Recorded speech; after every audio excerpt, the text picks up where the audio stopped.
Bienvenue dans l'entretien de France 24, avec nous aujourd'hui depuis Washington, le plus haut gradé de l'organisation du traité de l'Atlantique Nord, l'OTAN, ici en poste aux États-Unis, plus haut gradé français également au sein de l'Alliance Atlantique, le général Jean-Paul Paloméros.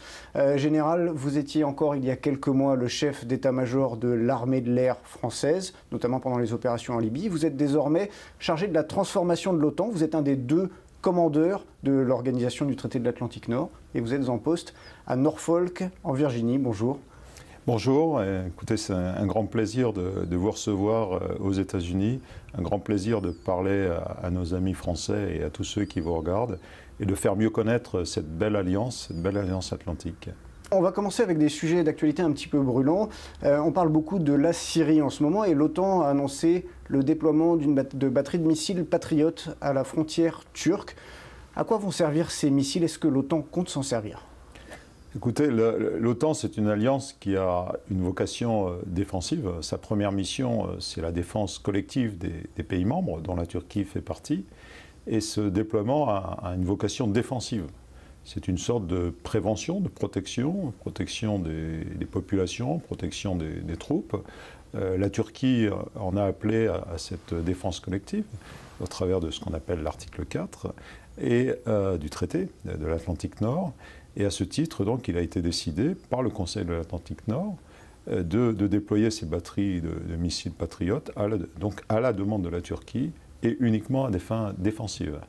Alors, je comprends bien le discours sur l'action défensive de ces missiles. Certains pays, comme la Russie, parlent quand même d'un geste hostile en installant ces missiles. Que peuvent faire des missiles? Est-ce qu'ils peuvent être mis en fonction, notamment pour créer une zone de sécurité aérienne au-dessus de la Syrie, ou ce n'est vraiment pas le but? Là, l'objectif est très clair, c'est d'assurer la souveraineté aérienne de la Turquie sur son propre territoire et de protéger ses populations, de protéger ses forces, de protéger ses installations.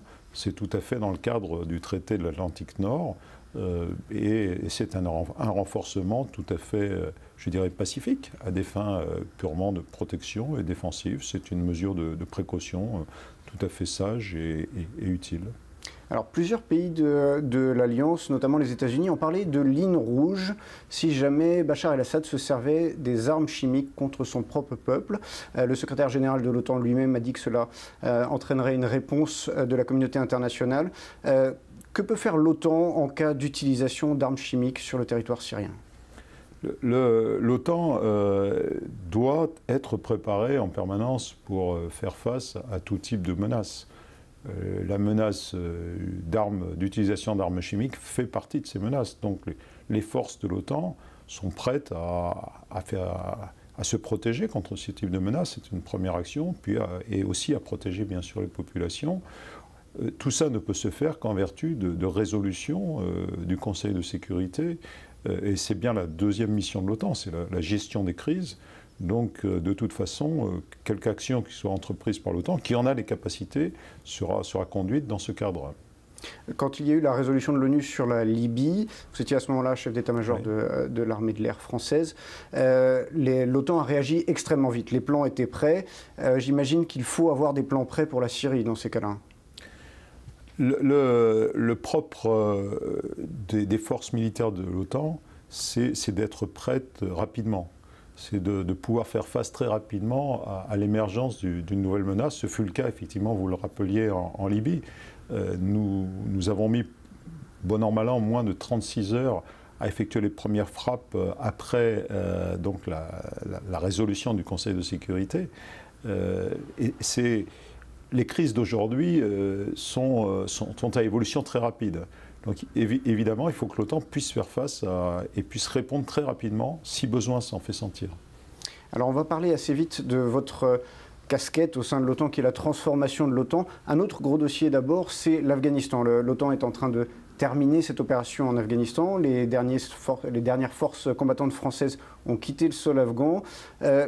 On a une opération logistique gigantesque qui s'engage. Quel est l'enjeu pour l'OTAN et quel est l'impact de ce retrait pour les forces de l'OTAN? Nous parlons de redéploiement et ce n'est pas simplement un abus de langage, une facilité de langage. C'est vraiment un redéploiement de l'OTAN dans de nouvelles missions qui restent encore largement à confirmer.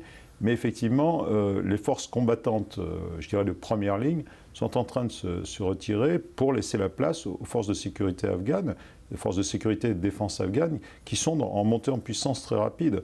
Dans ce cadre, effectivement, les pays de l'OTAN, de manière coordonnée, retirent leurs forces. C'est le cas de la France aujourd'hui, et j'en profite pour saluer les 60 000 hommes et femmes qui ont servi en Afghanistan depuis plus de 10 ans maintenant. Malgré tout, il restera une présence en termes de soutien et de formation. Et c'est sur ce point que je voulais insister.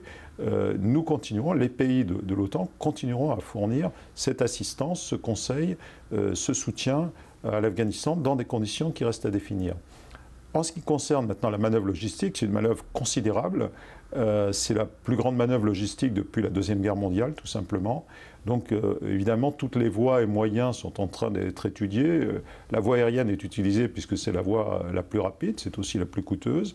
La voie maritime, évidemment, les différentes lignes de communication avec les questions politiques à la clé d'autorisation de transfert. Donc, tout ça est une vaste opération qui est en train de s'organiser et qui est au cœur, en quelque sorte, des préoccupations de l'OTAN aujourd'hui.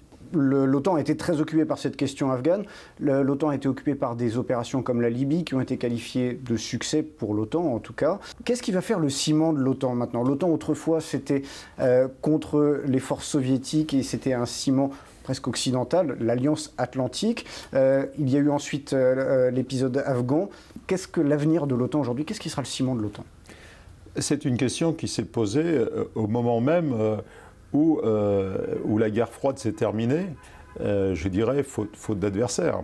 Lorsque le mur de Berlin est tombé, fort heureusement, lorsque le pacte de Varsovie s'est délité, la même question se posait. Or, depuis lors, il s'est passé une vingtaine d'années et l'OTAN n'a cessé de montrer sa pertinence à chaque occasion.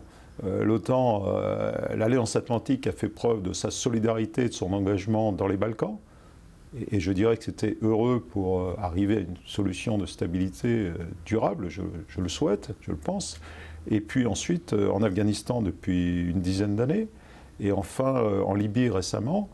Quelles seront les nouvelles menaces, quels seront les nouveaux risques? C'est l'enjeu, c'est la question. C'est d'ailleurs la responsabilité du commandement que j'exerce aujourd'hui, c'est d'essayer de définir quelles seront ces nouvelles menaces. Ce qui est certain, c'est qu'aujourd'hui, nous avons au sein de l'Alliance Atlantique 28 pays qui partagent les mêmes valeurs, qui se sont engagés sur une mission de défense collective face à ces valeurs, vis-à-vis de ces valeurs collectives, qui se sont engagés éventuellement pour intervenir dans les crises si la communauté internationale le demande, qui se sont engagés aussi pour la sécurité coopérative avec de nombreux partenaires.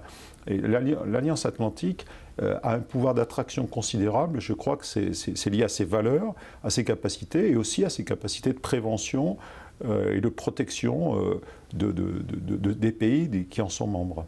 Alors vous parlez de capacité. Tous les États sont en train de réduire leur budget militaire. Les États-Unis sont sous la menace d'une coupe budgétaire gigantesque pour la défense américaine. Dans quelle mesure est-ce que vous allez pouvoir travailler de la même manière? Est-ce que vous êtes en train de réfléchir à comment travailler de la même manière avec moins de moyens? Comment est-ce que vous allez faire avec ces coupes budgétaires?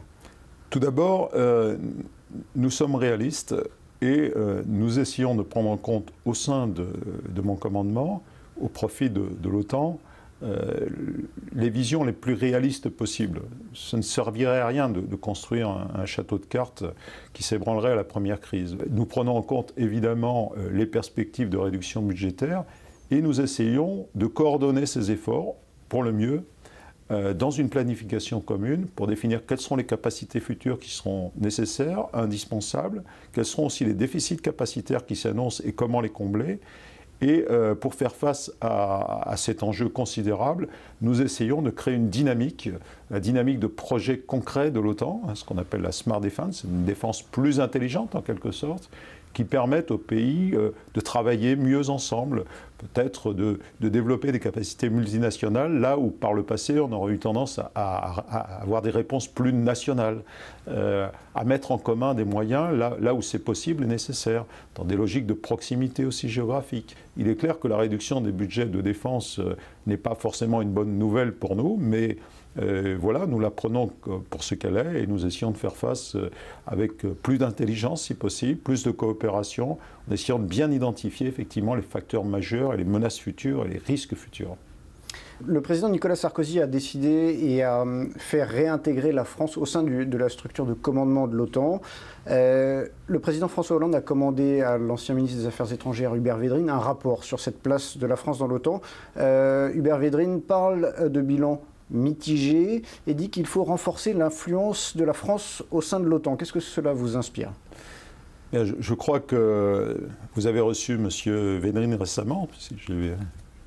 J'ai eu l'occasion de regarder avec attention cette excellente émission et il a très bien exprimé cet objectif.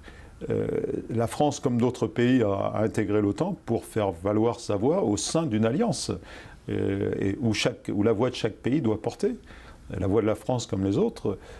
Il se trouve que depuis un peu plus de 3 ans, la France, vous l'avez rappelé, a obtenu le commandement de l'un des 2 commandements stratégiques de l'OTAN. C'est la première fois qu'un général européen se voit confier cette responsabilité. C'est une marque de confiance.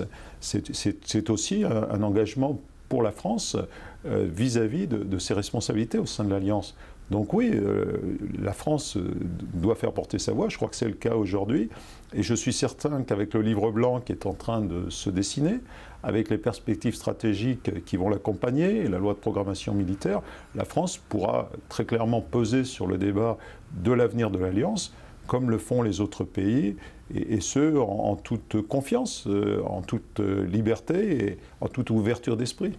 Général, je vous remercie pour toutes ces réponses, je vous remercie pour ces explications. Restez avec nous sur France 24, c'est la fin de cet entretien, mais tout de suite, d'autres informations sur notre antenne.